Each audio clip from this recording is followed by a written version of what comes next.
Good evening, everyone, and welcome to the first episode of Super Deluxe Games Cast for 2023.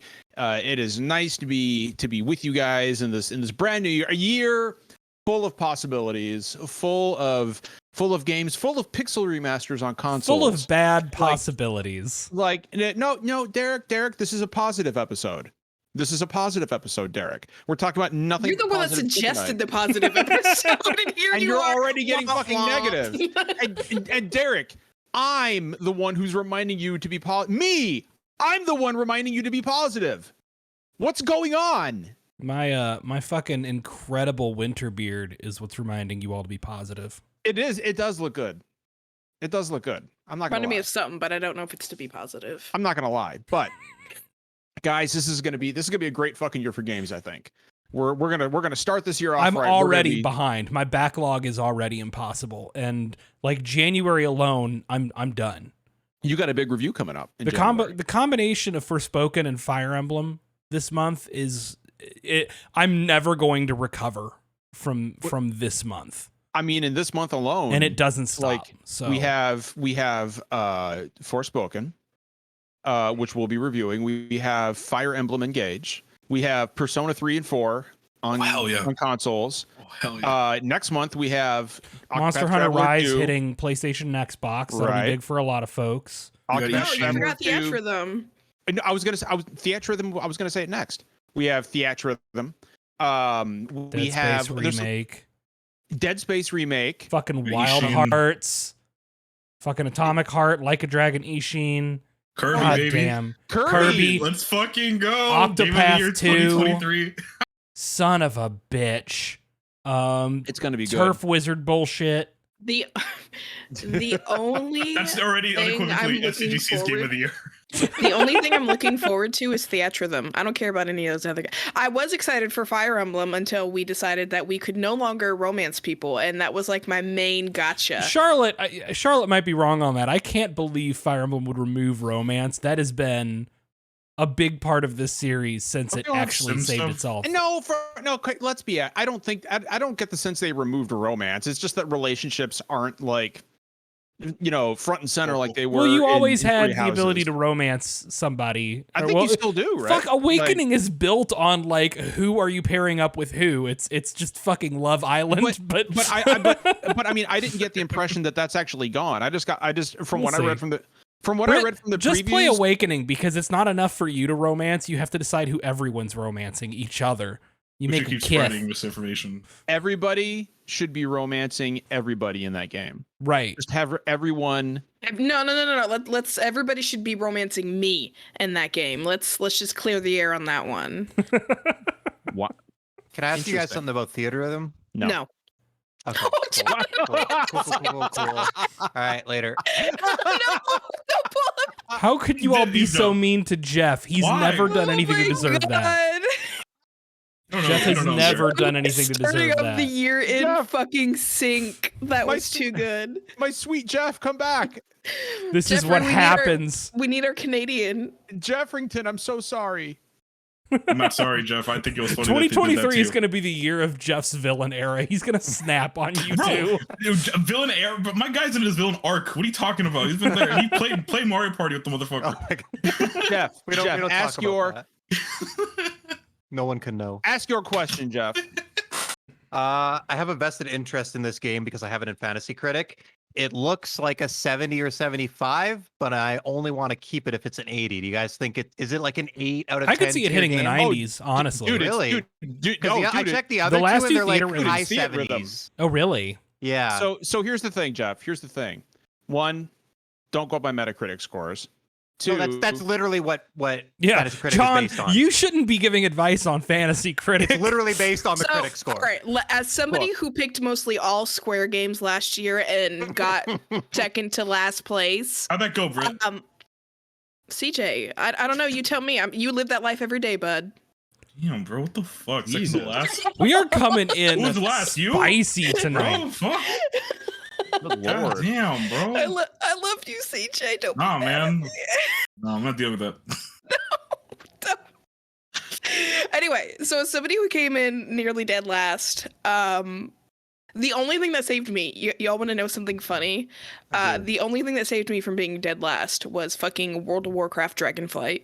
I was like, I'm all in. I'm gonna go in and, just pick all the shitty games. I'm gonna lose anyway. And that shit scored above an 80, and it bumped me up to second to last. So, we're taking our wins when we can. But Jeff, as somebody who has picked Square games consistently, and they have not been scoring well, I will say that this is different because it's not like a Final Fantasy game. It is a rhythm game, and rhythm games are super popular. People love them. Look at fucking Trombone Hero. Like, it's just fun. People love Final Fantasy music. I think it'll be fine. I have yet to play that, and I need to. Trombone, that's a stream one. That's Critic really stuff aside, should- like I like rhythm games as well, so I'm actually genuinely like excited if it's gonna be I played good. the first one, and I played it for like months straight. It was so good. Awesome. Cool. Guys, I'm tired. I'm already tired of this year. I'm looking at the Fire Emblem too. Engage No, characters. we're going into this year This year fucking positive. sucks Like, so far. No. I don't mean that in a negative way. I just mean like this is going to be a huge year for fucking releases. And like, I mean, I'm wondering how I'm going to fucking balance it all.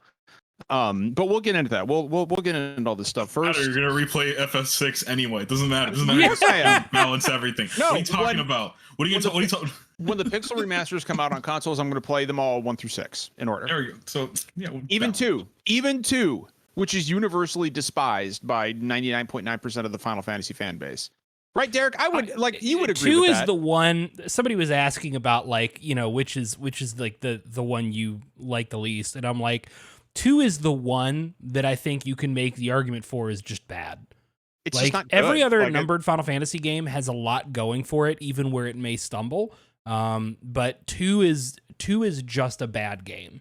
and it's because of the leveling system, which is just But that's ass. everything. Like, it's And that bad. That's And it doesn't And- come with any of the stuff that later like any of the production values or storytelling that later Final Right. Fantasies really brought in. So, like, it's cool that the villain is just David Bowie, but like that's a Dissidia thing. That's not even in FF2. Exactly. So. Well, and it deserves credit for being the first Final Fantasy game with like actual named characters and a story, and then but back then in like 1988 when the game came out, like that was a really low bar.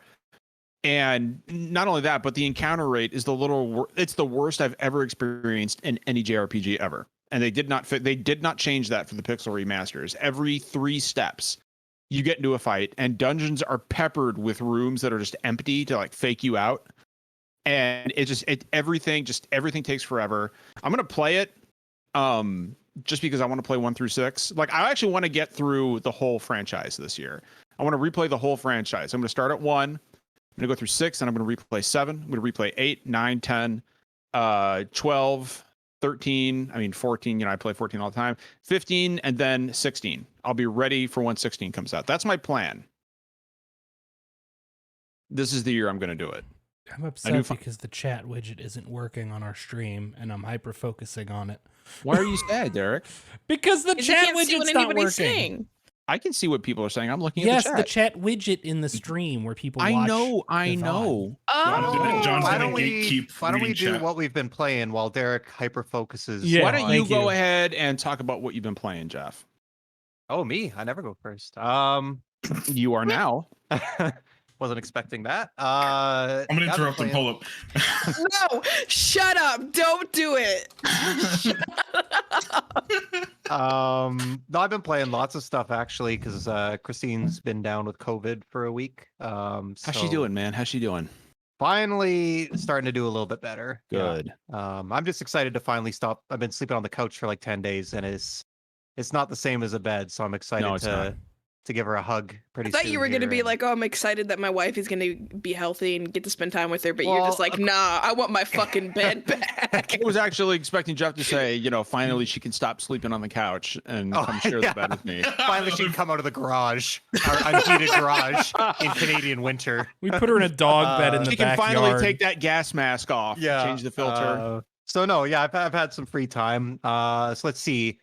I've been so I resubbed to 14. My But man. I want to play the patch content, but I'm rewatching every single Endwalker cutscene that's in the the kind of like cutscene journal just because it's so good, and I know it's like a new story, but I still wanted to refresh a little bit. And man, that's still a fucking phenomenal. It's an absolute. Like I said it banger of a before, fucking like I game. hope they do something like what they're doing with Final Fantasy VII Ever Crisis, or like I would love to see this whole story told in a non-MMO format, just so people don't miss out on this, because it's like just top tier Final Fantasy storytelling.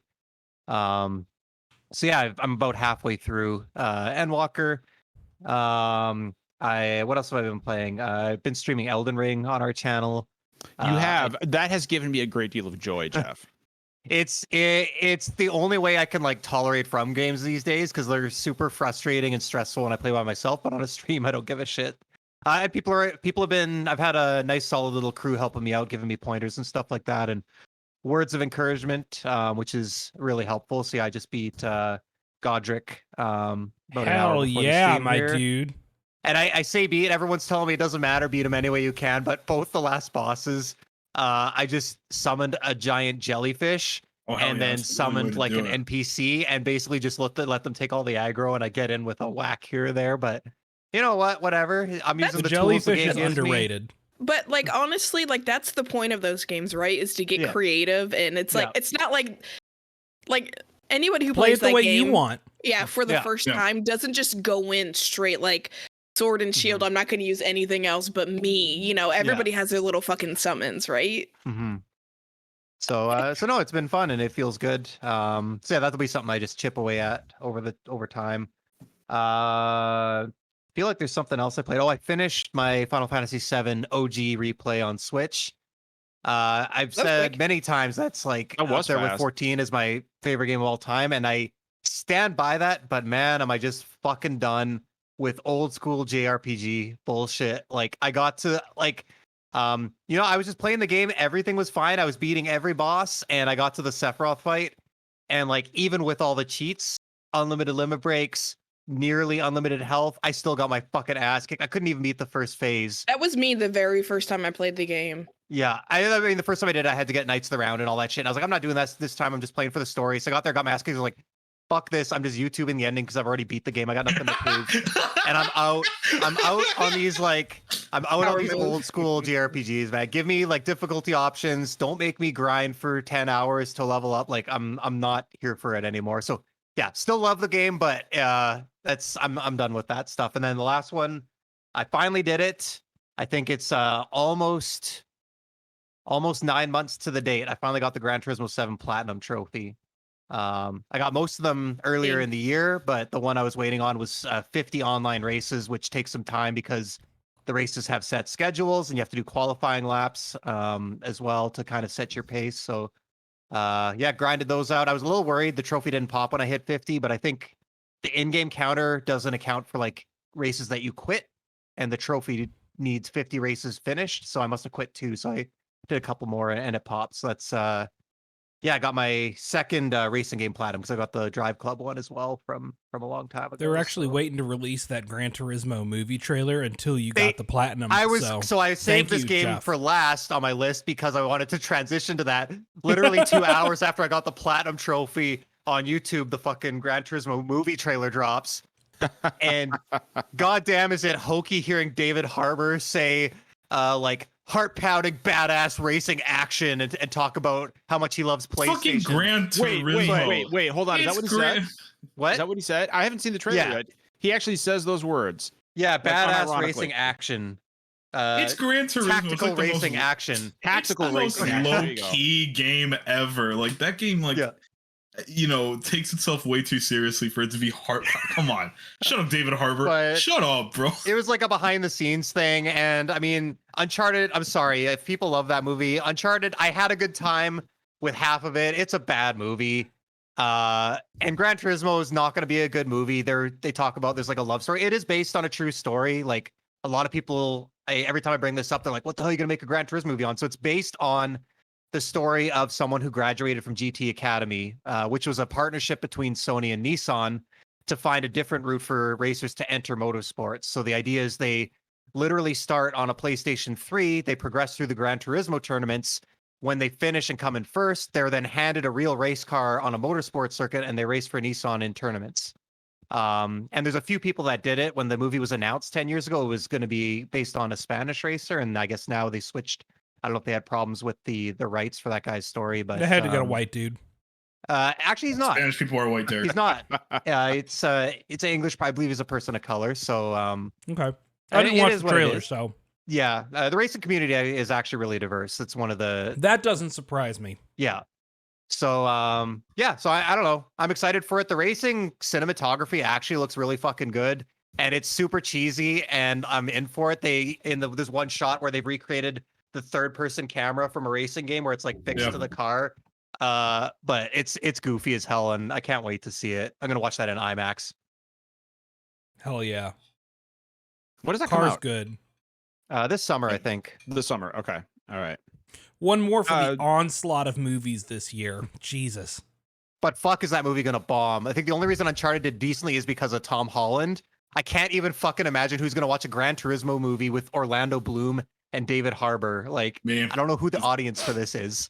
Me. No Oh, disrespect to absolutely. those Kidding me? Fucking CJ, dude. Old It's Lord me, of the Rings Grant- fans and Stranger Things. No, like they're not. David They're not Har- gonna. They're not gonna show up for Gran Turismo. They're not gonna show Oh, up. I'm showing up. Hold on, Jeff. I'm showing Jeff. up for David Harbour, baby. Are you Jeff, kidding me? Jeff, you're telling me that you are not going to go see this movie. No, I'm gonna go see this movie. I'm saying no one else is gonna go see this movie. Like I see. hate my money. That's why I buy so much shit. I'll go watch this in IMAX. Are you kidding? I'll watch it. If you hate money, I can send you my PayPal, Venmo, or Cash App. Brett, I'm not doing that. Appreciate it. What is it? The director is what's his name from the District 9 guy, the guy who just Neil posted Blomkamp?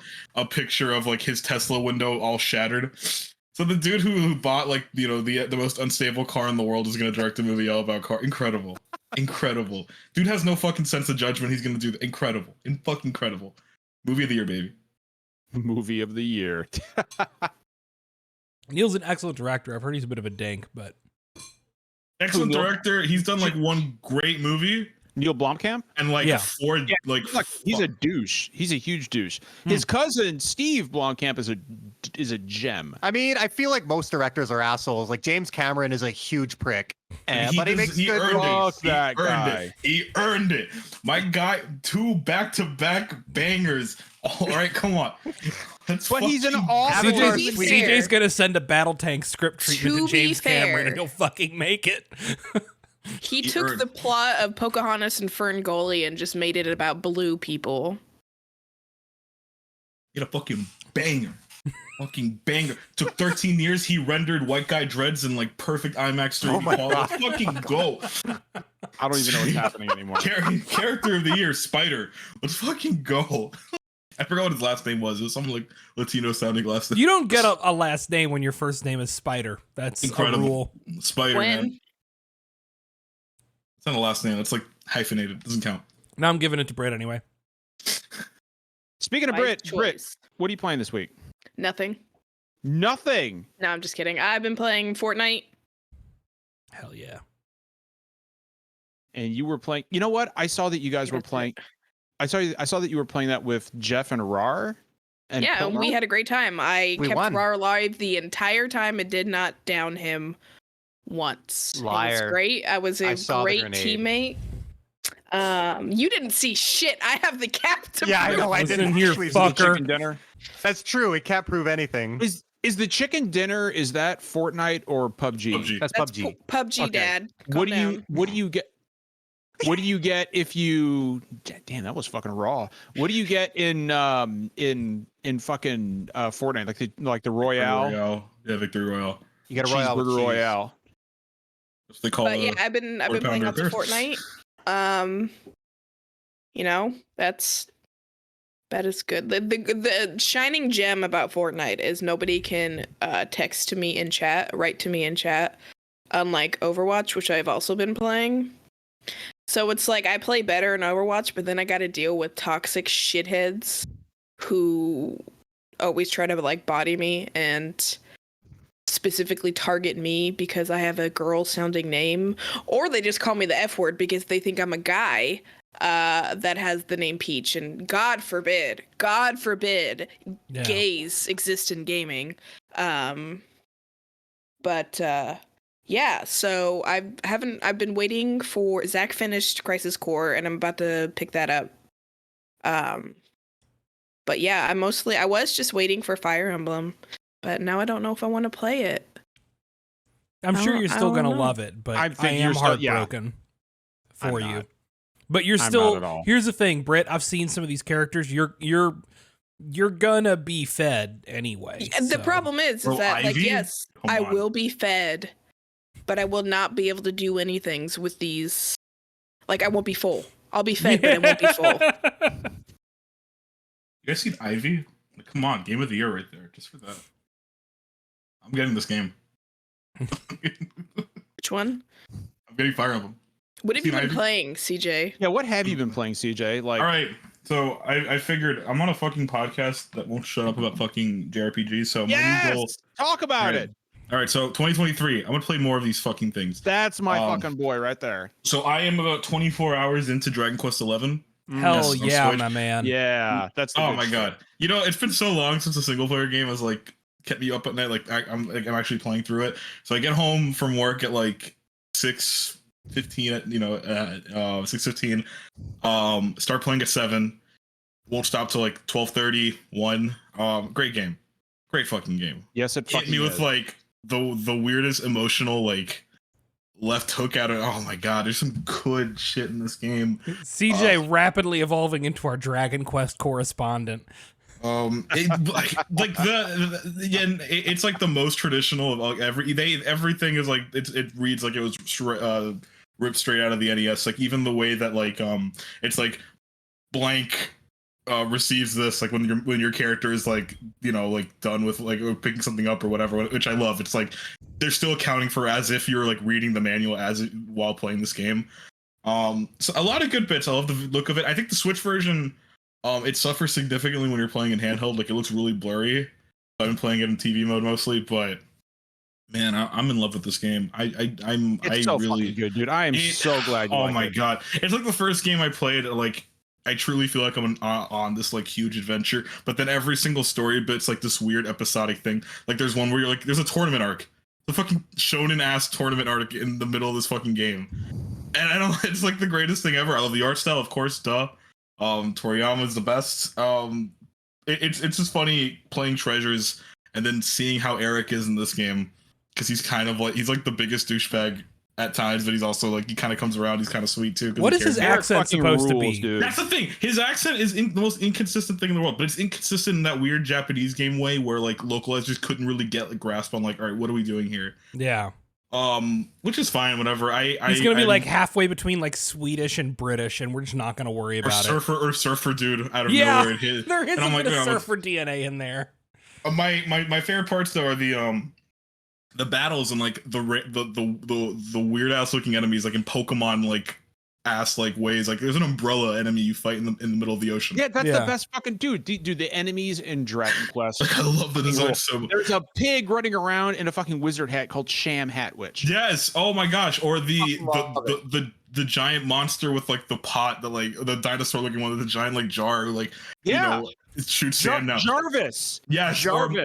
But that's my favorite part. You fight a boss, and then that boss becomes like an enemy in the overworld.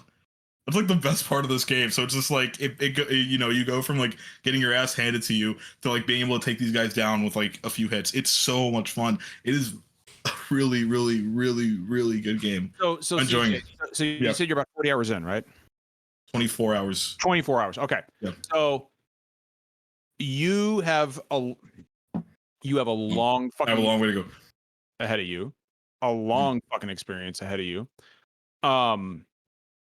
When you think the game ends, and Derek knows this, when you think the game ends, just keep playing. That's all I'm gonna say. Just keep playing. That's where I quit. That's Okay. Oh, you quit at the part. Yeah. You quit at the part where it said just keep playing. Yeah. I was like, oh, I'm here. They're like, oh, you got to keep playing. I was like, no, I'm out. I don't mind long games. crushes me. Like it depends. Like I was done. I had my fill. It was great. I was done. I was done. Jeff, you didn't experience the real That's like fine. the true pass. Oh, I'm okay. My tolerance for long Yeah. games is weird. Like I loved Red Dead 2's like almost 8-hour long like prologue. I thought that the was the epilogue in that game is incredible, right? It's like a game size like It ending. feel like an epilogue to me. Yes. Like It felt like a whole. It felt like a whole more game. It's like more which game. is great. But then like, what is it? There's that bit in Last of Us Part 2 where you think it's done and then it just keeps going, and I'm like, all right, I'm kind of exhausted. I think I finished that game out of spite.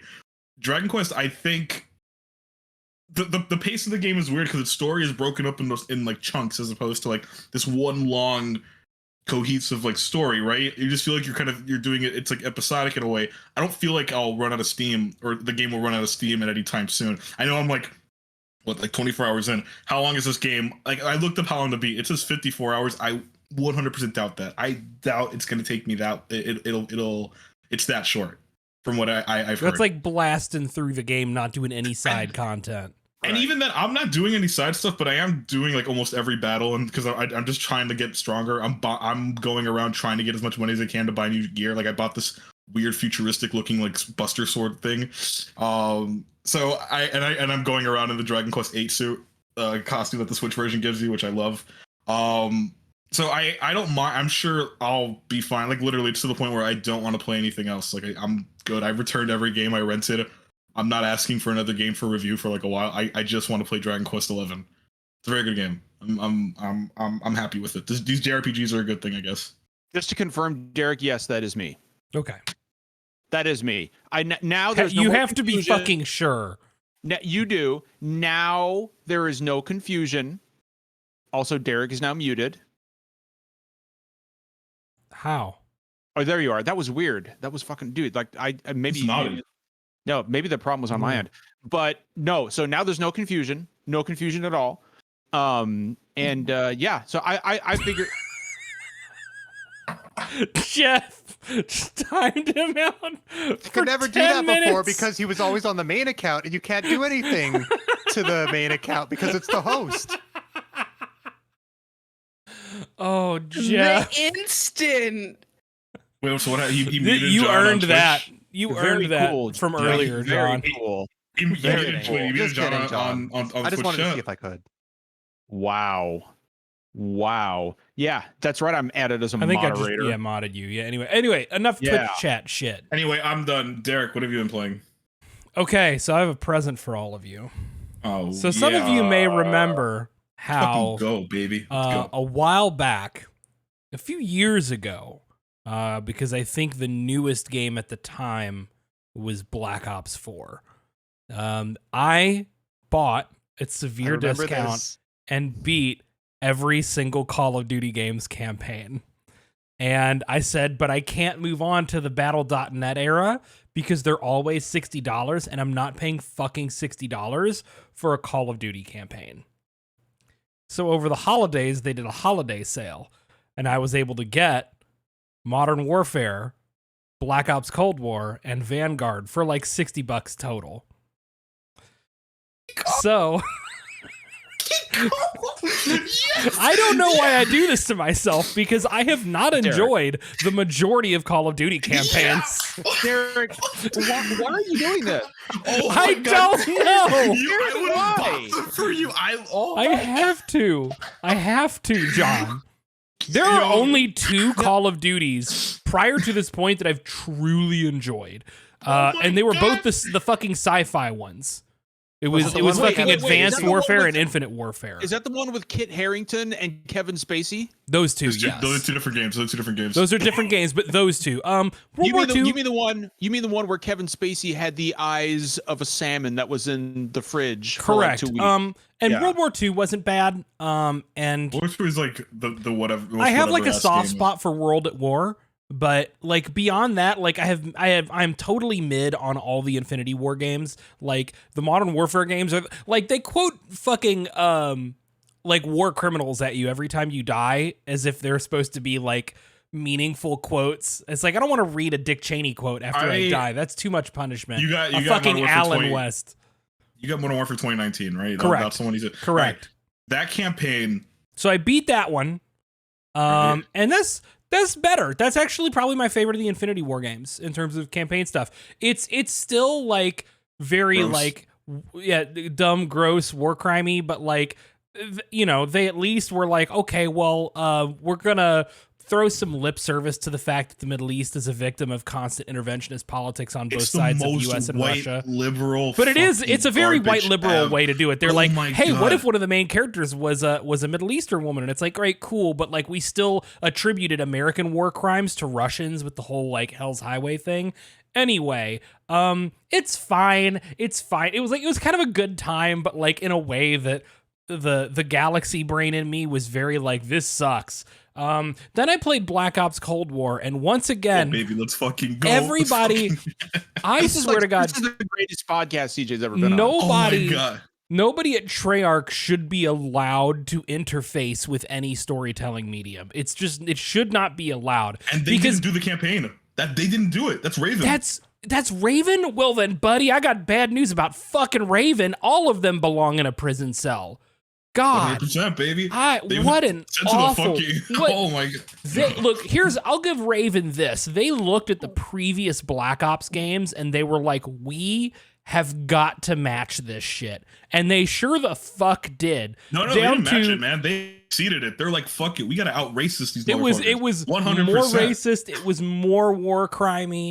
It fucking managed to have an even stupider last minute twist. Yeah. Oh my God. Like the ending of this game was honestly more offensive to me than the fucking Frozen Forest shit in Black Ops 3. Okay, I was gonna ask which one was the Frozen Forest. That's 3. Like, look, three. The Frozen Forest shit is the worst, easily. Like but that was the one where your boy's eating the Snickers and he's like, "This is too filling," and he just like throws it away. It's bad because it's just trying to be BioShock, but it's not good at it. The thing with Cold War is it's the dumbest smart guy or dumb guy trying to be super smart ending where it's like, let's blow your mind and everything like that. It's the dumbest thing ever. It's so stupid. Although I will say, Black Ops 3 gets some points for having Christopher Maloney. I'm not going to give it points. It doesn't matter.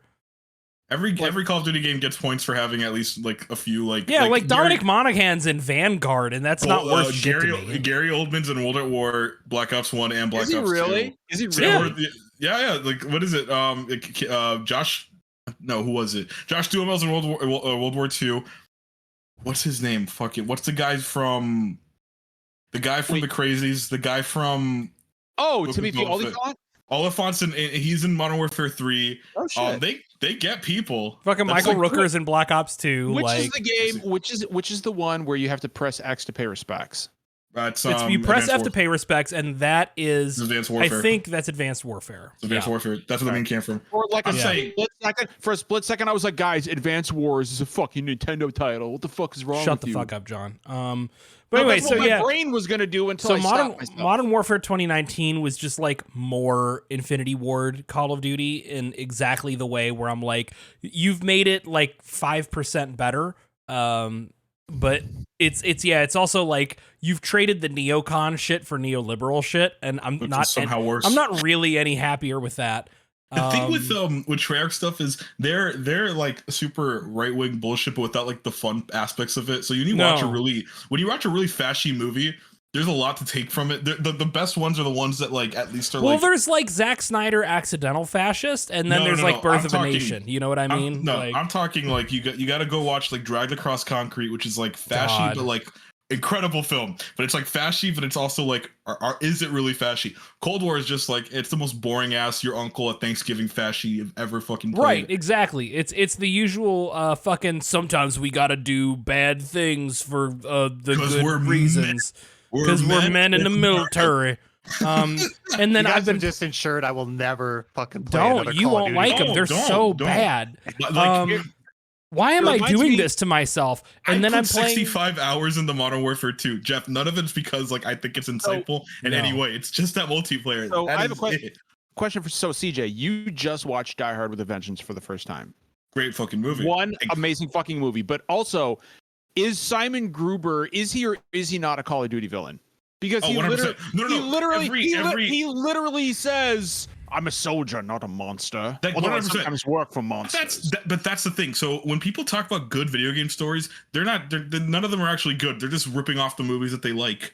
Yeah. You know what I'm saying? Yeah. So Yeah. all these devs. That's why were there's an obviously- actor in every one of them. Like, exactly. So all these devs were clearly teenagers in the 80s and 90s, and they're like, their only perception of what good art and good storytelling is are these movies. I love Die Hard with a Vengeance. I think it's the best of like that entire series.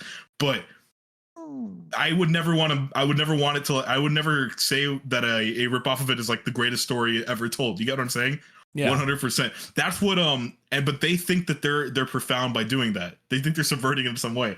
I'm glad you liked it, Derek. I'm glad you loved it. No, I was whelmed by Modern Warfare 2019. I was furious by the end of Black Ops Cold War because Jesus fucking Christ, did I get Treyarched again? And then Vanguard I'm not finished with yet, but Vanguard's actually kind of all right. I think Vanguard might make it on my short list of ones that I like. Just because it kind of leans into just like it's an unrealistic version of World War II where like, you know, all of the allies are working together better and everyone speaks in a more modern tone, and like the Nazis are all like mustache twirling needly fucks, and like you get to it's very Wolfenstein in that way, and I kind of do appreciate that. It's not trying to be realistic, it's trying to put the Rainbow Coalition against the Nazis. It's not as good as Wolfenstein in that regard. Wolfenstein fucking rips. My question really quickly is like, I heard that game though goes too far in like the opposite direction of like I don't know, man. So here's the thing. I remember that fucking I don't remember who the guy was or like I remember the fucking review that was like they woked up World War II, and it's like they put a black guy and a woman in the platoon. Like chill the fuck out. Like that's stupid. That's dumb. But I heard that like it goes to, you know, like we a lot of people look at history and they're like they judge it too hard in a certain light, you know what I'm saying, by modern states. I heard Vanguard's whole problem was like they tried way too hard to whitewash a lot of things and make it seem way more progressive than it was. That's people thinking too hard about it, right? This game's not thinking. They just were like, hey, what if a fucking a multinational team? What if the fucking A team fought some Nazis? That's really all it is. Like, it's not that deep, and people who are thinking that hard about it are telling on themselves, I think. So I just want to point out, like I have to get this off my chest. When CJ said, I'm not saying Die Hard with a Vengeance is a ripoff of the greatest story ever told. The greatest story ever told is actually the title of a movie about the life of Jesus Christ. I'm gonna mute you. I swear to Jesus. My mind immediately went to that shit, and I just started like internally like John McClane is Jesus. Zeus is Zeus is God. No, Zeus is Moses.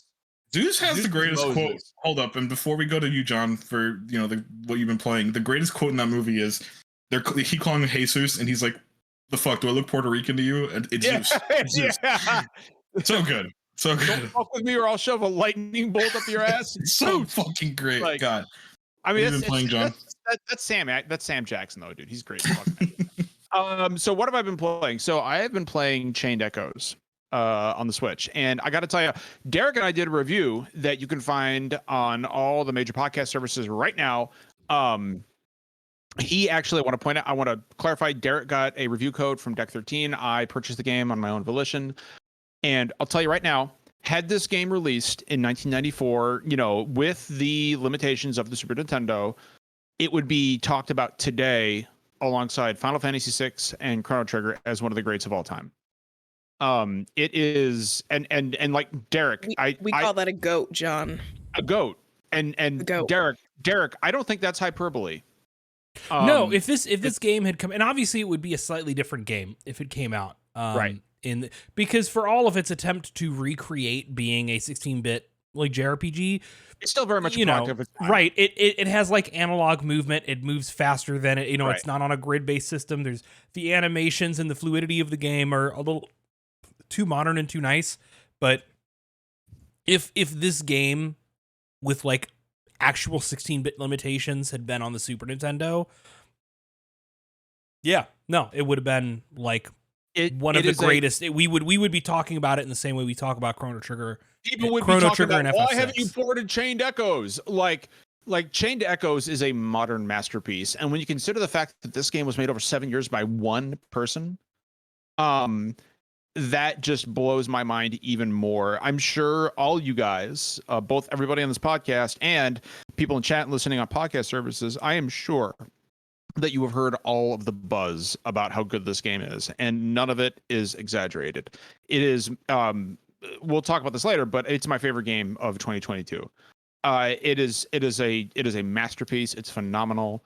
And it's going to be one of those games that I revisit in the future, because it is just one of the most impressive things about Chained Echoes to me. And Derek, we talked about this on the review, but is like it provides a sense of scale in its backdrops like no other 2D pixel art game I've seen. Yeah. It really, for it being a 2D pixel game, it makes you feel like when you like some of the backdrops, like you're in a city, and and like the parallax scrolling, in the background. It's that authentic, like it's that, yes. Because like most games are like most, like, what is it, quote unquote retro revivals, especially of like JRPGs, they kind of have like the fake 16/8-bit style. So it's like all like this is I mean, CJ, it's well written down to like the weird perspective on the background is very authentic to and there are so many call outs, like immediately recognizable call outs to classic Super Nintendo games, like Brit. The very first scene in Chained Echoes is an exact recreation of the opening scene in Chrono Trigger, where Chrono's in bed and his mom comes in and opens the window and the sunlight comes in. She's like, "Get up, sleepyhead," and it is. Well, there's a lot of 16-bit. Every game. That's very. No, but it's Chrono. Very much, that was tropey when Chrono Trigger did it, but like I do feel like it was because even the room every layout. Pokemon game. Yeah, yes. Even the room layout feels very Chrono Trigger. But But the thing is, at first I thought you were gonna say it has like a clock swing in the beginning, and I was like, no. Is that a reference or just a straight up ripoff? But there's also like giant fucking mechs you ride, and it's just well, that's the thing, is like obviously the 16-bit era gets a lot of love, but I found love for like Xenogears, FF9, FF12 in there. Brit, Final Fantasy IX's DNA is all over this game. Yeah, all over this game. Like it is. Is there a pirate, Sky Pirate with a bunny as an assistant? I think there might be a Sky Pirate who is a bunny. No, there is a bad bitch redhead like lady bandit thief. Sienna? Yeah, who is also I love that you like did all my keywords. Yeah, you were like, exactly. Like this is Brit. rules. I need to talk about and she's this. also like basically the team samurai in terms of like combat mechanics. She's like samurai and thief mixed for her combat roles. But yeah, she's just like the cool like Oh yeah. But yeah, just good game. Really good game. Really like good, extremely good JRPG. She is just absolutely. Sienna is one of my favorite characters in the game, and I, one of the and like speaking of Sienna, the other thing I like about this game is that it addresses sexuality in a way that is super organic and completely ingrained into the world. It doesn't make it she just talks about her wife, and I love the fact that we're in that place with these types of games, where it's so refreshing to see. You wouldn't have seen anything like this back in 1994. And I honest to God, there's not a facet of this game that I don't love. I could talk about it all night, but please go out, pick up Chained Echoes, support Matthias Linda. That's the guy that's the one guy who made the game, with the exception of the music. Somebody else did the music, but he did everything else on his own.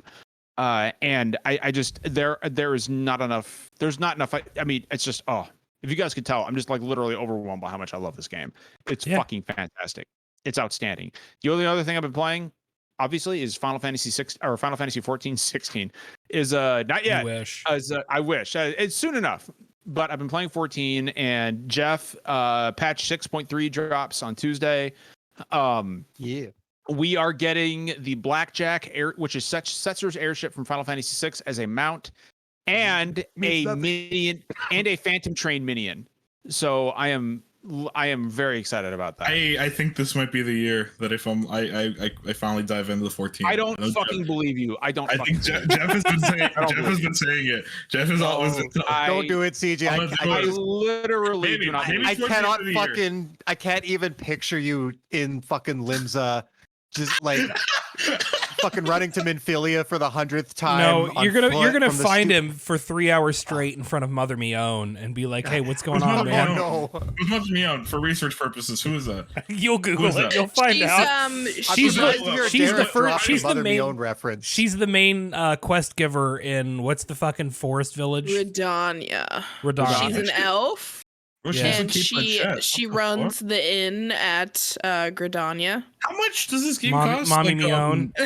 It's free up to level 80 and including award-winning expansion Heavensward. Award-winning expansion Heavensward. Yeah.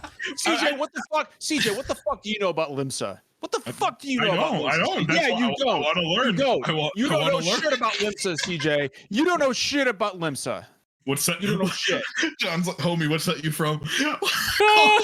Oh no! You don't know. You don't know. You Fucking don't know shit about Zinnia hanging out. Jarden. You don't know shit about hanging out at the Limsa. I love CJ dropping You don't know that shit. specific fucking shout out. I do not believe. I am fucking. No. I am calling CJ out right now. I do I'm not. probably believe not. you will fucking play I'm probably this game. not. Maybe. Who knows? I'm. Anything is possible. I No, might you as well. said this is the year you might. I don't believe you. I do You not might. fucking believe you. I challenge you, CJ. I challenge you. I'm not gonna do it now. I'm not gonna do it now. You're too hot on it. Let's go. No,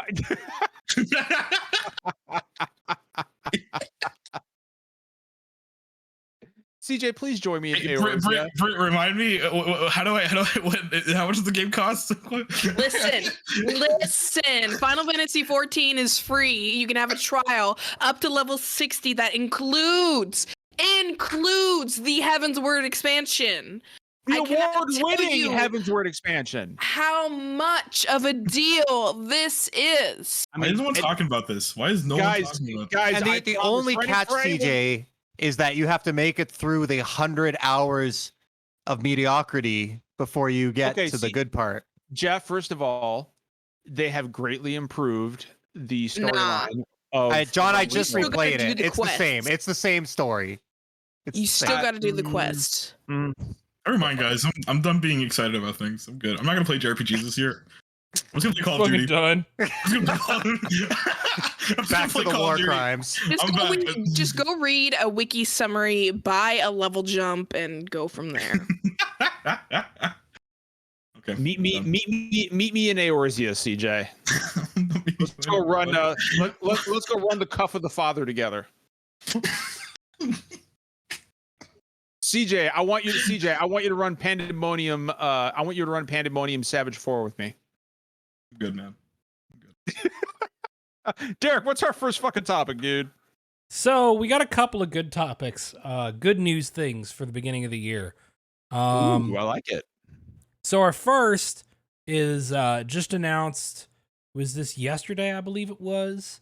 PlayStation announced and showed off Project Leonardo for PlayStation 5. So it is kind of Sony's take on the same ideas like the Xbox adaptive controller. It is an extremely highly customizable controller set designed for maximum accessibility. It was designed. Now, here's the thing, because I'm going to speak to this and explain it as well as I can, but this is a complicated subject, and the subject of accessibility when it comes to people with executive or physical disabilities is extremely complicated, and there's almost no solution that's going to work for everybody. Derek, before you explain, can I say one thing about this controller? Yes, just somebody who had a hand in designing it, who I know. Yeah. Just a shout out to David Krause, Okay. who is a veteran, just like me, who was severely I know David, wounded. right? Yeah, I've met him you a do. couple times. Yeah. He works with Stack Up. Yeah. He was severely wounded in Iraq. He was a Marine, just like me, severely wounded. He lost an eye.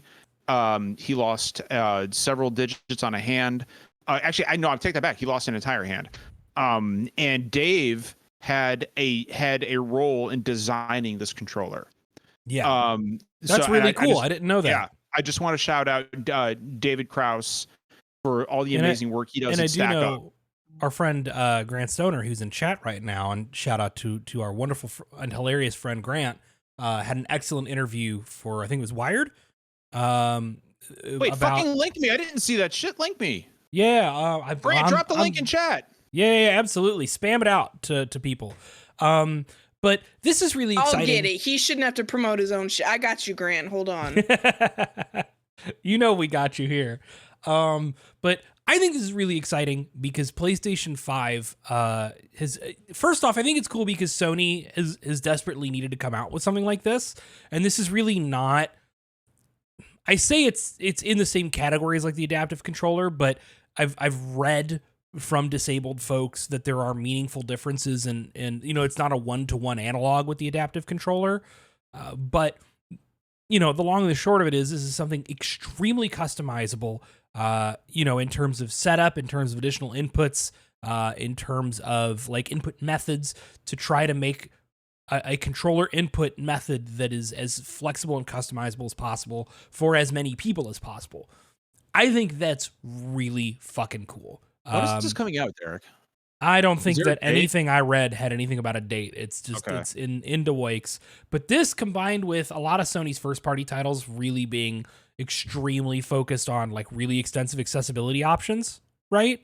Is really good to see. It's the direction I want the industry to be moving in. I just want to point out for everybody in chat, there is an article there at wire.com that Grant Stoner did on this. I'll have to read that as soon as we're done here. And for everybody listening on podcast services, which honestly is the majority of our audience, Grant Stoner is an incredible journalist and advocate for disabled individuals in the gaming industry. Tremendous Pokemon fan. Tremendous I'll never forget Pokemon fan, and just an all around wonderful person. And very and funny. My husband, we need to put out that he's Grant and he's Brittany's husband. And like you know, I like to refer to him as the total package. And if you are not familiar with Grant, you should be. And based on his work and his rising star, soon you will be. So shout out to Grant. And if you are not already following his work, you really should be. Yeah. And again, just a funny and lovely human being. But now the one piece of meaningful criticism that I will give, to Grant? which is not to Grant. I have no criticisms of Grant. Criticisms for the Project Leonardo stuff. And stop, leave me alone. This is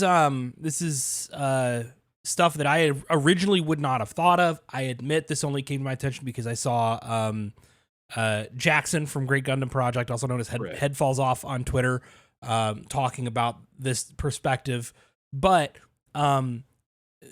this is like bittersweet because part of the problem is that PlayStation 5 blocks PlayStation 4 peripherals, and there were already a lot of options and a lot of third-party, you know, design and peripherals, you know, that worked on PlayStation 4 that stopped working when it came to PlayStation 5 because of Sony's policies.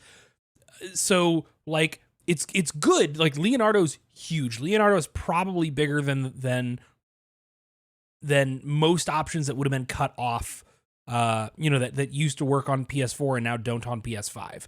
But it would be really nice if Sony was to just open those gates back up that are there kind of arbitrarily, and let people use, you know, some of the items. Some disabled people use some of the controllers they already have, but you know, capitalism, good with the bad. Wait, where did Britt go? Poppy. Oh, there she is. Oh, there she is. Sorry, I know. I was looking at something else for a minute. Poppy. Poppy. It's Beignet. Benny. I just call him Benny. I thought. I want to say something else about this controller too. From an aesthetics standpoint, I just think it's a cool fucking design.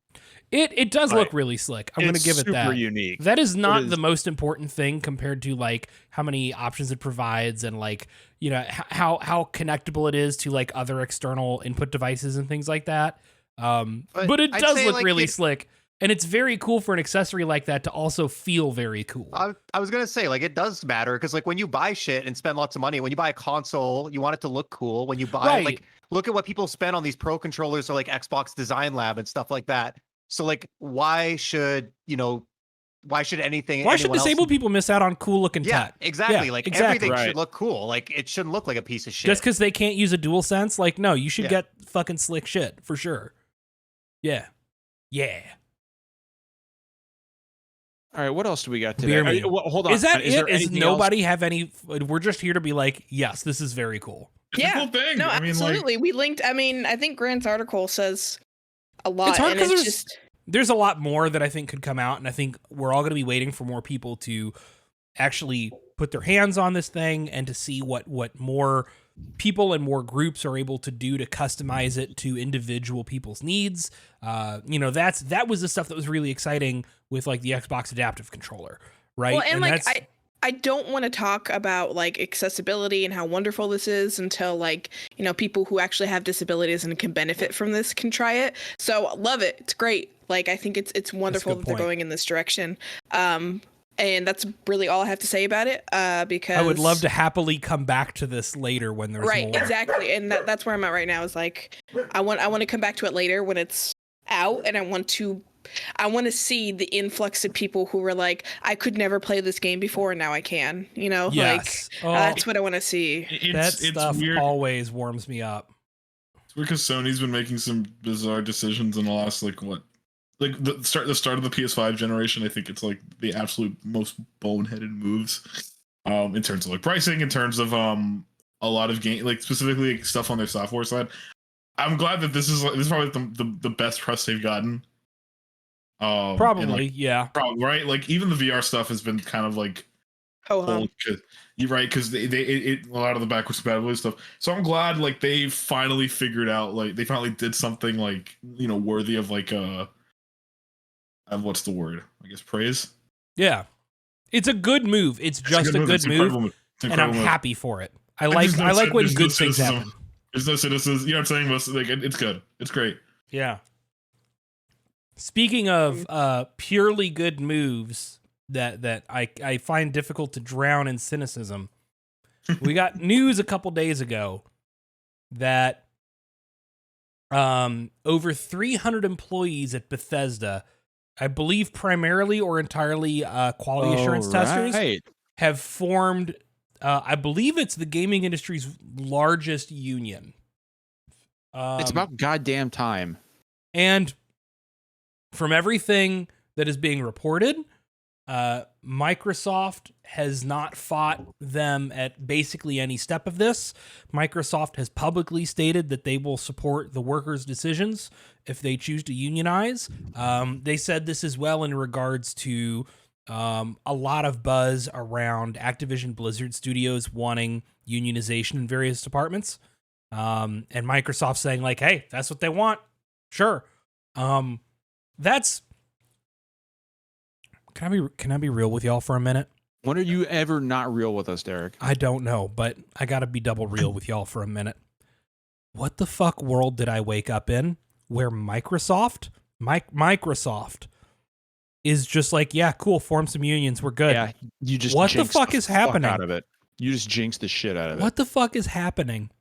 That's like, it's good. It's purely good. I cannot see any but what the fuck? Like, this shouldn't be. Look, they're trying their hardest to be like the absolute best at like, you know what I'm saying? Did Microsoft It's is there mob shit going on? What's up, Microsoft? No, it's PR. Think about it. They're willing to take a loss on sales of the actual Xbox just to make sure that they're like in your living room somehow. Yeah, you know what I'm saying? They do not care.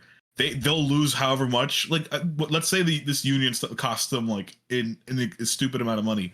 It doesn't matter. They'll still be. Yeah. They'll still profit. It's just crazy to me because like unionization is like the single greatest like counterpower to capitalistic corporate power over workers. I think. Right? I'm not going to say every union everywhere is good. I'm not going to say there's not possibility for abuse. We all see fucking police unions and shit like that. I've seen the Irishman, yeah, I know. Yeah, but ultimately speaking, like union power is how you combat corporate power. And one of the largest corporations in the world, in one of the worst industries in America for like work practices and labor. Like the tech sector in general fucking sucks, and gaming is among the worst. To just be like, yeah, man, unionize, sure. Hi, Vicky. That's just That's wild. my wife. I think it's got. No, that's my wife. That's not. No, that's my wife. That's my wife. Not your wife. Brittany says that Brittany you're her just wife steals everyone around her. I think She it's got to does. be a combination. Brittany is preparing of, to kick me Brittany's out like, of my own home. that's my dog. That's my wife. You don't get shit, John. You don't My get life. nothing. You're living my life, John. I'm living your life. Brittany You said, said take my money earlier. Who wants to see a puppy?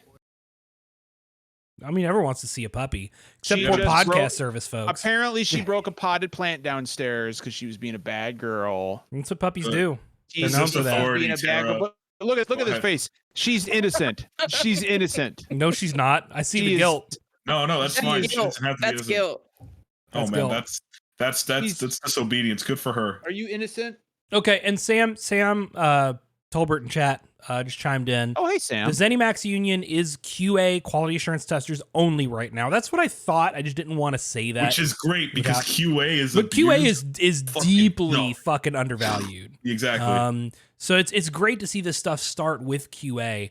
But like, yeah, the others are allowed to unionize. They just haven't chosen to. But like, give them time. Yeah, it's gonna pay off pretty I quick. think like if I'm gonna be cynical because that's how it always is. Find I a think way, Microsoft- please, because something No, feels because off to Microsoft- me. Look at the bad press that a lot of Microsoft owned studios are like in conjunction. Look at everything with Mick Gordon. Look at everything with as far as like Bethesda goes. Look at everything with fucking Activision that Microsoft's Well, yeah, look at trying- they're trying to be in as good a position as possible for this merger, and they want to be like, look, we'll let them unionize. Like, I'm sure cynically that's a big part of why they're allowing it to happen. Which is fine, whatever. Fuck it. Who cares? You got to find the win wherever you can. Right, take because it. the end result is fucking unions. So I think that's their whole. Like, think about it. Microsoft's in a weird spot lately because not directly them, but almost everything they've touched lately has been like in some hot water. They're trying to acquire a studio that is like in flames right now. You know what I'm saying? Every story out of Activision has been bad, and it's gotten worse. It's specifically relating to labor. You get what I'm saying? yeah, So, and then the stuff with Mick Gordon, where it's like every Bethesda as a whole had that stupid ass comment. oh my god, You know what I'm saying? We don't have to talk about it, which is whatever. But God, but it's that like, fucking Mick Gordon shit though. Yeah, you know what I'm saying? So I think it's more of a no. We're hands off. We're gonna let everyone do everything. Phil Spencer's gonna wear his fucking t-shirt and jacket, and that's it. He's not gonna let it. He's not gonna touch anything. somebody teach these people how to dress, please. I kind of like it. I need him to be awkward. I will say, with this going on with Bethesda, if Microsoft does acquire Blizz Activision, there's a lot of people trying to unionize there, so it would be very beneficial. So Yes. if this works out, I'm actually hopeful for the future. That would make of- me feel a lot better about Activision Blizzard, right? Not just Right. like Kotick and Ibarra needing to leave, who I think both those two do need to leave, but Ibarra fucking sucks shit. yeah, I mean, they both not as do, bad as but Kotick, man, but They both do. But like, yeah, if we get unionization at Activision Blizzard, like on any level, right? That is opening the door for very good things, and it makes me feel a lot more comfortable with the future of the people that work there. Oh, Tara's fucking like, hell. It's fine. Tara's like, Dad, I will eat your microphone. It can only be good. baby. You know what I'm saying? Like we're Q again, like you said, QA sucks for anyone who's worked QA. It's like the absolute worst of the worst. Like as far I have friends who have worked in QA, and it's hell. Good on them. I'm happy. Like especially for a company like Bethesda that's huge and has had some issues in the past. Yeah. For like screwing over workers and screwing over like other companies. All right, good. This is a good first step. Well, and one of the important things too is like part of the reason the gaming industry is why it is because no steps have been taken basically anywhere major. I mean, there's a couple of small studios out there that are like co-ops, but you don't have like It's still mainstream like unionization at any major publisher or developer. So once this starts to happen, like then it becomes very easy to see how well that works out for the QA testers at, ZeniMax, and then at like Raven Software or at Blizzard. And then other employees within those companies want to start getting in on the union too. And then people at other corporations, people at Ubisoft or EA, Sam brings up like Naughty Dog, right? Like if they want to unionize, that becomes a much bigger fight that they can have because now the benefits of doing so are much more clear cut. It's more reason for their employees to fight for it, and they can make a much bigger public stink about it. Like how think about it like this, like one of the big three just had this like bit like we're like, yeah, we'll let it happen. Well, yeah, think about it. Think about it. That's insane. If tomorrow Sony said that, yeah, we'll let anyone who like unionize, which I don't think they will at any point soon. We'd all be like, yo, what the fuck? How? Like what changed overnight? That's not happening at Sony because if you say the word abortion within 100 feet of a Sony like campus, their fucking snipers take you out. So I've actually got a so we've got Derek, how much time we got left? Like 24 minutes. We 24 minutes. Because the problem with good news is that we talk about the good news for a minute, and we get the details out, and then we're like, this is really good. Well, so I've actually got a question for the group. I got a question for the group. Do you have a question or Tara? Well, no, that baby is passing out. Look at that. She is, yeah. She looks fucking zooted. This is her like the magic area that just makes her pass out is this fuzzy area, little soft little area right above her belly. Yeah, the little upper chest knob. Look at her eyes. She's fighting it so hard. Oh yeah. But I figure people would rather want to see a sleepy puppy than me. You guys see me every week. But so normally I would ask you guys, what are we excited for this year? It's a brand new year. It's 2023. But I want to split that into two parts. So next week, and we'll go ahead and plug next week as well. Next week, on Thursday, we're going to have an hour show, and I think we're going to talk about what we're excited for Square Enix. You said 2 hour show, right? No, an hour. It's going to be an hour and a half. It's just that we're going to have a half-hour interview that takes up the last part, so we'll only be live for... We'll only be live for an hour, and the last 30 minutes of the show will be an interview that we are doing with Ben Starr, who is the voice of Clive Rossfield in Final Fantasy 16. Big get for us. We're very excited about that, and that will be the last 30 minutes of the show. So next week, before that, for that hour, one of our topics is going to be what we're excited about for Square Enix for 2023, because obviously we are sponsored Square Enix content creators. But I will say I am not excited about their prices for this year. Wow. Aww. That sounds like a we're not talking about that. I'm like aware I'm a Square Enix influencer, but I'm not happy. Jeff, that's the saddest I've ever that is. Jeff did sound sad there. He did. What is he not excited for? Prices of video games. They raised their prices on games. They're now good grief. Like Charlie Brown. They're now $95. Well, what I want to ask you guys is, barring Square Enix games, which we'll discuss next week, what are you excited about for this year? And you can also tell me what you think is going to get delayed. June is going to destroy me. Because we've got Street Fighter, Diablo, Final Fantasy all in that month. That's right. That is all that month. What are you prioritizing? That's the question. I don't know.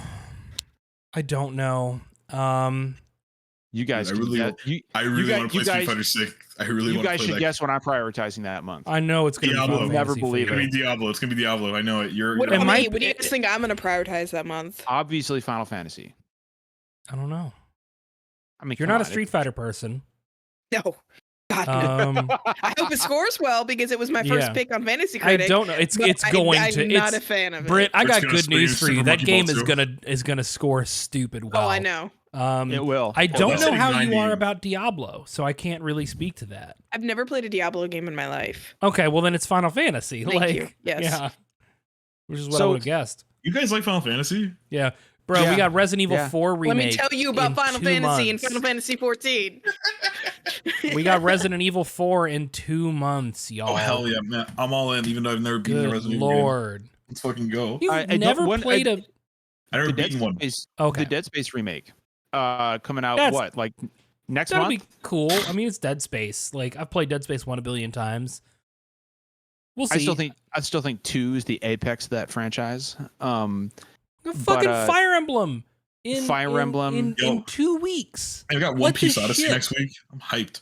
Is it? Oh my god, it is. What is that? What is that? So hyped. The new One Piece game. That's the One Piece. That's the One Piece. JRPG. What the fuck is One Piece? One Piece is an extremely popular manga and anime. John.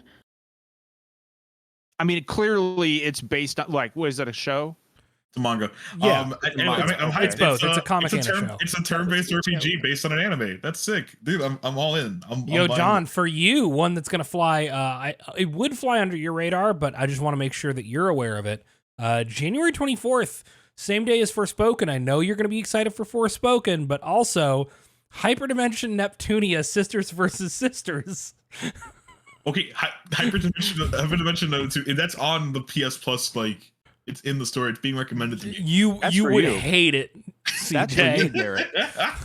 That's all for you right there. CJ, That do you is know the solely story for you. about me and John and Yeah, you Hyperdimension told it. You Neptunia? told Yeah. the holiday part. You told That's the right. That was funny. That was funny. Jesus Christ. I can't was funny. fucking. I can't. You know, I'm not excited like- for any. I mean, obviously, it's Kirby. Like, Kirby's like my most anticipated game. I don't care. It's a remake of a Wii game. Whatever. They're adding No, mechs to it. it's a remake of a Of a great really fucking Wii good game. one, yeah. I never played it. That's the thing. So I'm excited. I have a Switch OLED. I'm gonna play the fucking shit out of that game. Oh my god, it's I- gonna be beautiful on that OLED. Oh man, the one thing I'm excited for is I have a bunch of shit downloaded from PS Plus, a bunch of JRPGs that I'm really excited to dive into after Dragon Quest 11. So I have Ys 8, I have Ys 8 on there. I have Tales of Arise on there. I have the new Star Ocean because I won it in a raffle, but I have what's the PSP one that was remade? That's a remake of the first game. First Departure.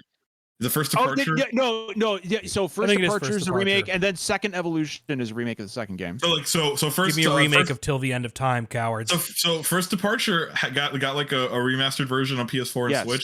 It's on PS Plus. I downloaded that because I like the art style a lot. I'm just excited. I'm excited to dive into like this So this CJ, genre. I have CJ. John. Hold up, because I didn't get to show it on stream. Let me see if I have it here. I have a gift that John gave me. oh yes, Oh, yes, yeah. show it So off. I have a PlayStation Vita that's been modded.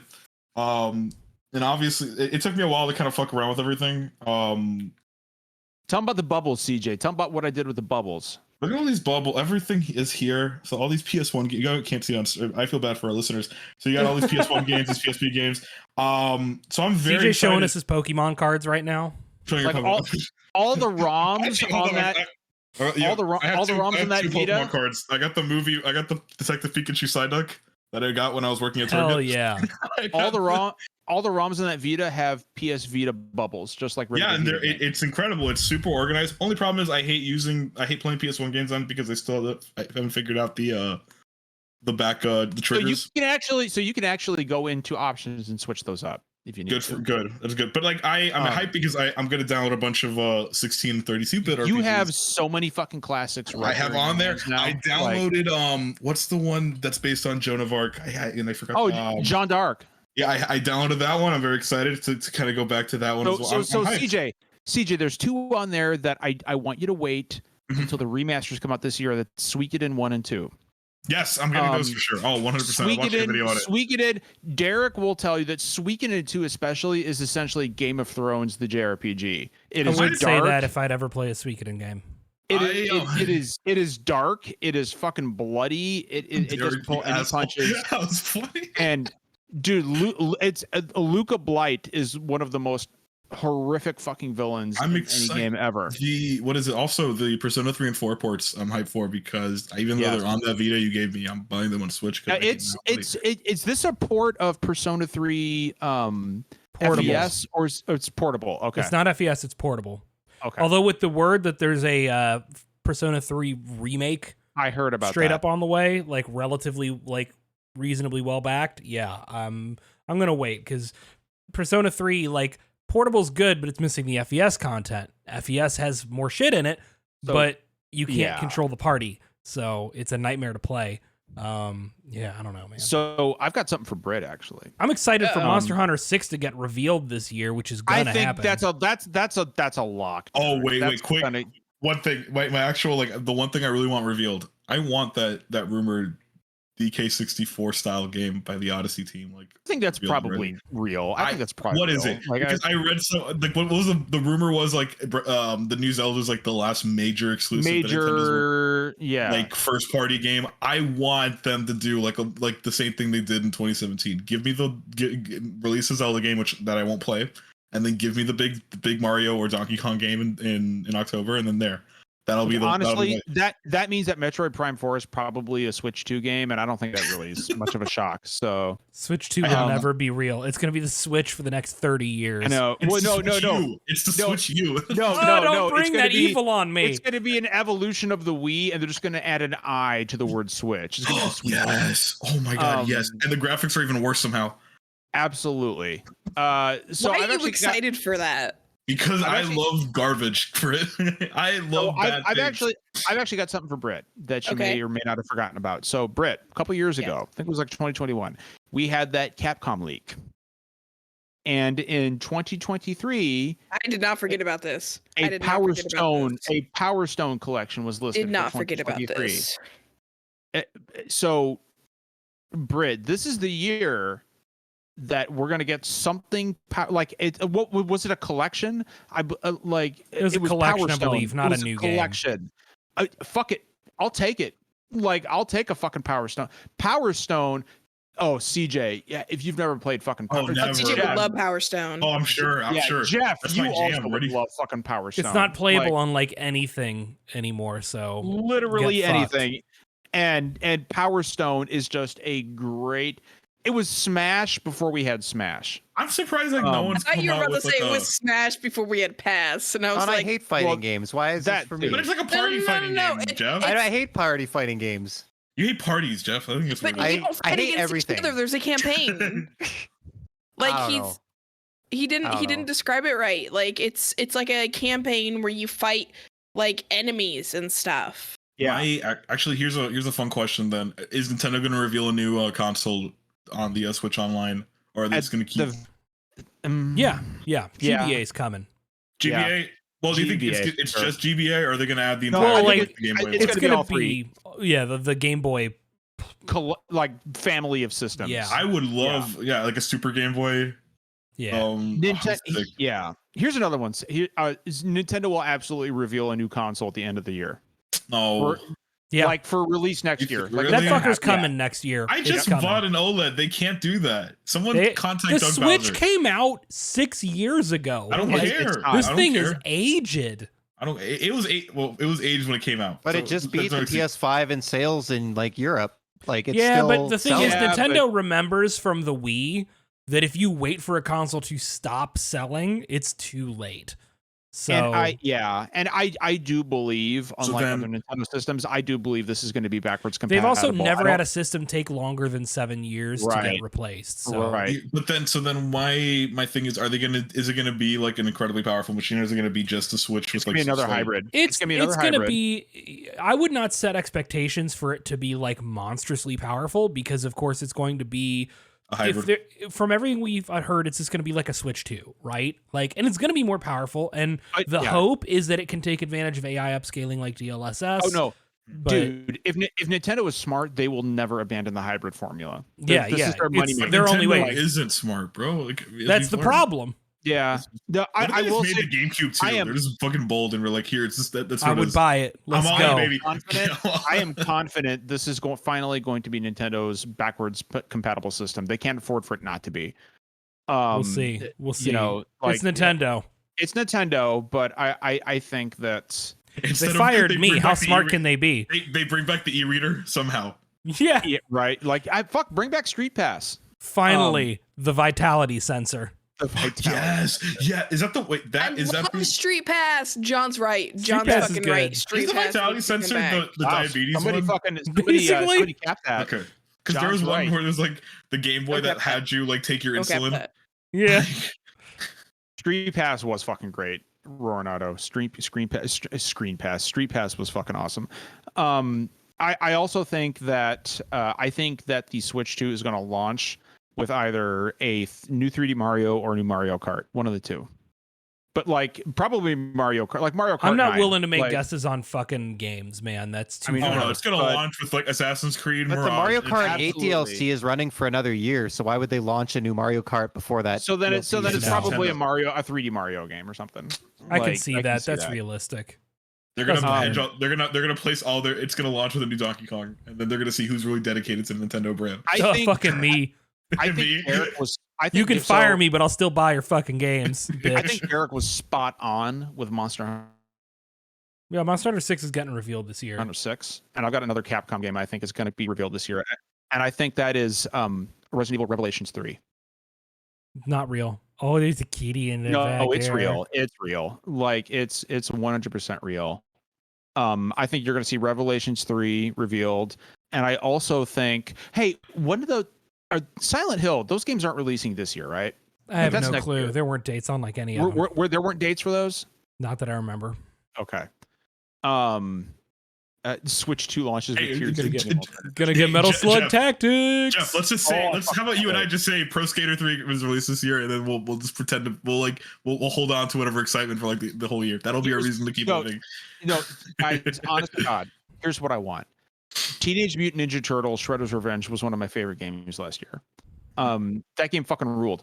I want them to do a goddamn Simpsons beat 'em up. You got to do it. They could easily. Just X-Men. give me just give me Simpsons Hit and Run remastered. EA I'll could take do that it. too. They're doing Dead Space. They own the license. They could do it. You can give me Simpsons Hit and Run not remastered. It's still 480i. Like, just do 100. it. I'm all in. I'm all in, baby. Give me the fucking 4x3, and I'm all in. Simpsons Stretched or widescreen. How about a port of fucking Crazy Taxi? Bring back Crazy Taxi. Yeah, but or with the soundtrack. With the soundtrack. Jet Set Radio. Bring back Jet Set Radio. Look, my thing is why, and it's funny because you're talking about Power Stone. Why hasn't anyone done a modern Dreamcast collection? Because like Sega did one for the 360. They haven't done one yet. The Switch can handle a fucking like the weird like 3Ds like Genesis games. I'm surprised, like, or 32X and all that. Why haven't they done like a Dreamcast collection? I mean, I would imagine, CJ, that they probably want to do a Saturn collection first, right? Oh, I mean, a bug. What games released on the Saturn, John? No, don't name Knights. Don't name Knights.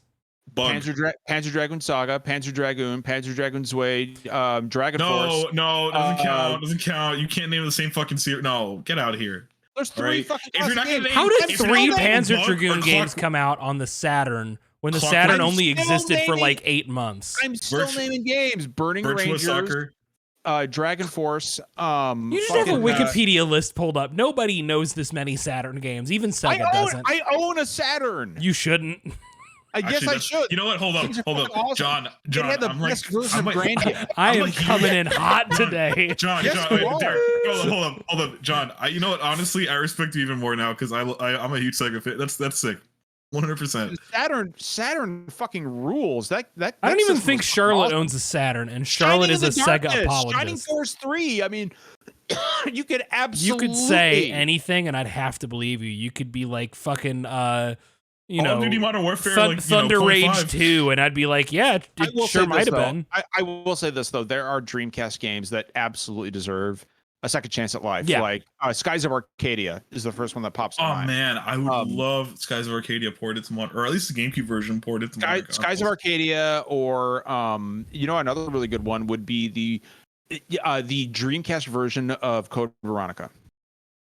Has that I been? would love Code Veronica. Give me Code Veronica. Code Veronica is a great fucking game. Love Brit Code. got That is- feral for a that is minute. the hardest Resident Evil game. I will say it's Also fucking really fucking hard. good. It's It's really hard. Has feelings about the Red Fields. Hey Jeff, what do you want to see? Oh, absolutely, your hopes up? Claire. You want to get your hopes Redhead? up for a bit? For this year? Yeah. Flight Don't say a cure. Simulator 2. Don't say a cure for COVID. Don't cop out. Don't.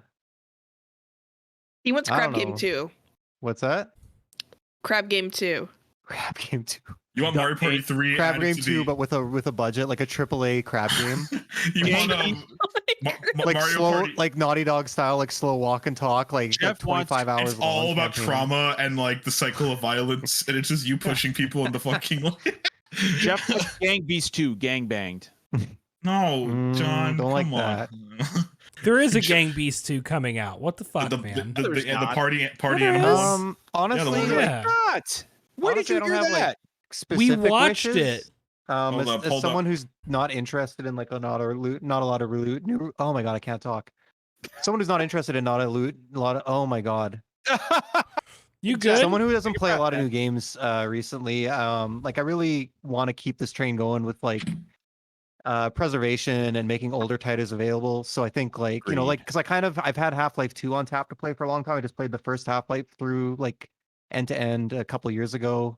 But like I've been waiting for still some games on like Switch Online, like Donkey Kong 64. I know everyone fucking hates that game. I don't care. I love Banjo-Kazooie. I know I'm gonna love Donkey Kong 64. Oh, I love Donkey Kong And 64. I want to play that game. And Pilot Wing 64 showing up was really awesome. So like, let's just keep this. I don't care if they come on Steam, if they come on like PlayStation Classics or whatever. Or I know Xbox said they're done with backwards compatibility, but I honestly just want to see like, I don't care if you don't like remasters or remakes or whatever. Like, Nah, if I man, can't keep it play coming. the game now and then I can play the game in 6 months, that's a win for me. I don't care. Yeah.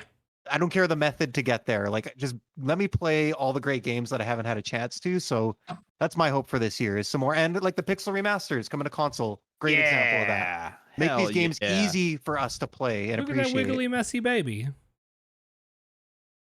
So with that, Jeff, you obviously want Pro Skater 3 remade. Oh, absolutely. Yeah, I would sacrifice so much for that game. Me You don't too. even know. Me too. Is that not a thing that's not happening? Like, are they not? No, doing well, that? Tony Hawk himself said, famous game developer Tony Hawk, he said that it's like done. Like they haven't told him anything that they're. Well, didn't the remake sell well for 2? Like Yeah. it sold Yeah, well, but right? you would various think. visions got like folded in, like they're Absorbed. gone. So It'll be We're Tony eating. Hawk's Underground 1 and 2 HD. Let's go.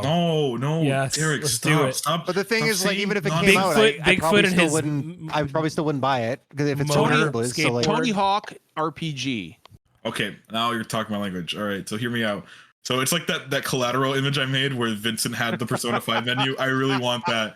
I really want Tony Hawk to be in a Just a menu where his attacks are like kickflip, twist, Christ air, Christ air, like Ollie, and then but Ollie it's like the most grind. It's the most fantastical setting in the world. It's just the most realistic looking Tony Hawk ever. It's like Forspoken, but for like people like me and Jeff. That should be a back of the box quote. Yo, Chad Tony Musk Hawk is a summon. RPG. Chad Musk is a summon. Summon Chad Muska.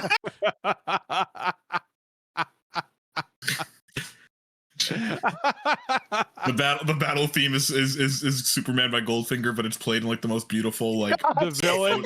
So it's like this really beautiful symphony. The villain's Bam Margera. No, 100%. absolutely Obviously. not. No. The villain is the Dark No, Lord he is Volcom. the villain now, though. No, That fucking the villain, works. no, the villain's works. Eric. It's Eric from. It's got to be Eric Underground 1. Sparrow. God damn it. It's Eric. It's Eric. He's like he Never found the been a fucking, bigger like, villain, a more hateable No, motherfucker in gaming. No, Bam Margera serves the Volcom Empire in Tony Hawk. It's all brands. They're It's all PG. brands. All the village, all the towns are just different brands.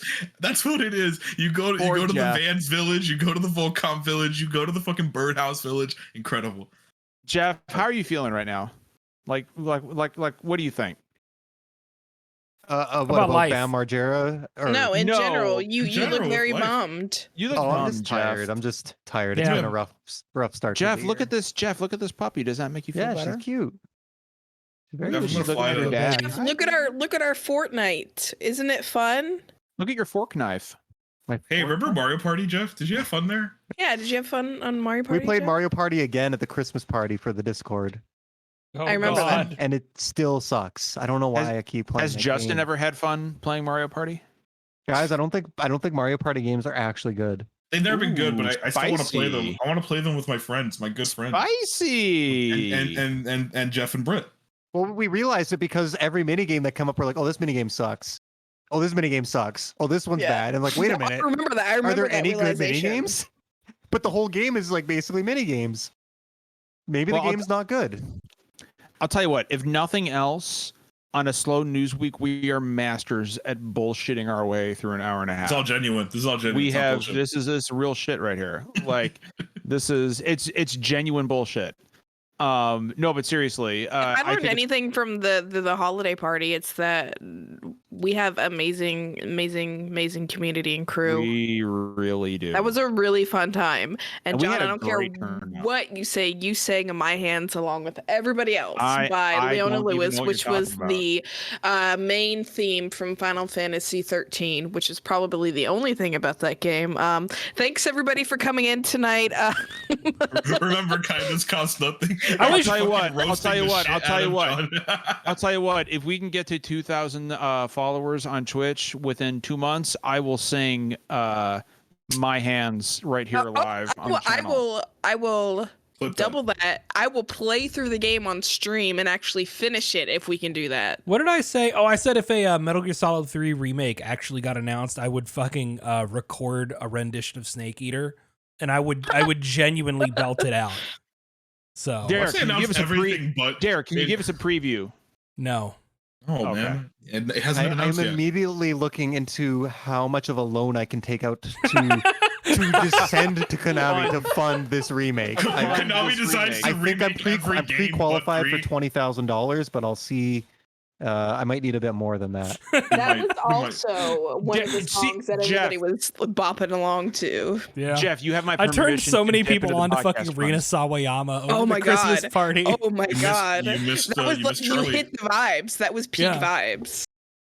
I hit that so- early 2000s R&B kind of energy that we needed for a Christmas party. By the way, my son actually a few months, I want to say like 6 months ago, played Metal Gear Solid 3 for the first time. Yeah. And Did he immediately grow chest hair? What he did, and he said, Okay. "Father, now the only way I can shave is with a grenade. When you're this tough, it's the only way you can shave." But he was climbing. He did the part where he climbed up the long ladder, and it had that rendition of Snake Eater. The acapella? Yeah. Yeah, and but the funny thing is like when he's playing games, he'll mutter to himself, and he goes fucking iconic, and I'm like, what the fuck? There's Iconic little ladder. things that are iconic. That's your kid, all right. As Solid Snake, and I really loved. Was it Eva? Eva. That was Yeah. a character, yeah. She was wonderful. Loved her. I 10 can out of guess 10. why. Why, My Derek? favorite- I The like best part Phantom is Pain. Share with the class, Derek. What's up? What's going on? I'm gonna guess it was her uniform. Hey, who's I mean, Eva? it's Kojima, so all females are dressed that way. So Hey, Well, next. that's true. who's Eva? Metal Gear Solid 3? Is it? Hold Yeah. on. Oh, let's Actually, look this Eva up. does. It's like I know what Brit likes. You know Let what? me No, let me 'cause- look this up. I love 'Cause how at the end of the game, even the boss had to be like, "I'm gonna unzip my my stealth suit Hey, here." so guys, I'm gonna play Metal Gear Solid 3, even though I've never played a Metal Gear game that isn't Phantom Pain. It's weird to me that you haven't played more Metal Gear games because like 5 is the worst. you would game. you But would here's the thing with love 5, this it is like- series. I'm sure. No, and I know everything about it through. You would love it fucking for some of the osmosis, same reasons I hate it. Like that's the because thing. Kojima's like our gaming Tarantino. He just does what he loves. I love Phantom Pain even with all its flaws because I don't give a shit about stories in games. It's the greatest playing action game ever. 100%. We need to talk about it on the podcast. Finish up You your gotta play Metal Gear Metal Gear retrospective. Survive. I want to play it. Yeah. No, everyone's telling me to play it. Everyone's like, CJ, this is like the most CJ core game ever. Bad story and a great gameplay loop. Oh yeah, man. All right, we're a few minutes past our time here, and The new year, we're allowed to go a little over. it is Yeah. the new year. We're allowed to go over, but also We started a minute or two late. Fuck it. John tired, so You and Well, puppy you tired. the old man. We'll stay up. Tara- bro. Tara is tired, and I gotta take her out. Look at her eyes. Look at her eyes. I gotta take her out and put her to bed. She gotta go potty, and then we gotta go to sleep. But I want to remind everyone, this weekend we are recording an interview with Ben Starr, the voice of Clive Rossfield, the main character in Final Fantasy 16. And you will be able to That'll listen air to as that. part of our show next week. Yep. And then it'll be on, we're going to post it separately on YouTube and podcast services, right, Derek? Yeah. Okay. But yeah, if you want to hear that interview for the first time, you will have to tune in next week to the show. Listen to an hour of us talking about good video game shit, and then you'll get that interview as the last part of the show. And our game of And the then year the week show after should that, After that is our game of the year show be. Yeah. correct. That'd be a good for time. 2023. I'm just kidding. Balan For Wonderworld. 2022. Spoiler alert: Balan Wonderworld is my game of the year 2022. I'm gonna go deep into it. Every Oh, habilitated he's image. committing. He's committing. He's going Brit's deep. game of the year is Duck Game. That's Finn. That's actually probably Finn's game of the year. Jeff's Finn. favorite game is Mario Party 1 on the Nintendo Switch Online. Yuji Naka's game of the year is tax evasion. Oh, Derek. It should be everyone. It should be everyone's Crazy. favorite game. Well, It would be insider Yuji trading, Naka- but he's already done that too much. I want Hold up. Yuji Hey, Naka to Chris develop Judge, crazy let's tax wrap it up. evasion. Yeah. Chris Judge, you like you're welcome for inviting you to that because that was something. Yeah. Everyone, was special. everyone thank Brit. All right, we've got a big year. We got a big year coming up. This is going to be our first full year as Square Enix sponsored Square Enix content creators. We're very excited and very grateful to Square Enix for providing us with the opportunity, and a special shout out to Ibs, who is our lead Ibs is a good influencer dude. contact at Square Enix, and he believed on us. He took a chance on us, and thank you, Ibs. We deeply appreciate it. And with that, Tara here says good night, everyone. She's being a little grumpy. She doesn't want to be on camera, but Tara's she's like no. She's like, no. She's like no. Say good night. Say good night See, to everyone, Tara. baby. Say good night. Good night. And remember, guys, as you're looking at Tara here, kindness costs nothing. We'll see you next week.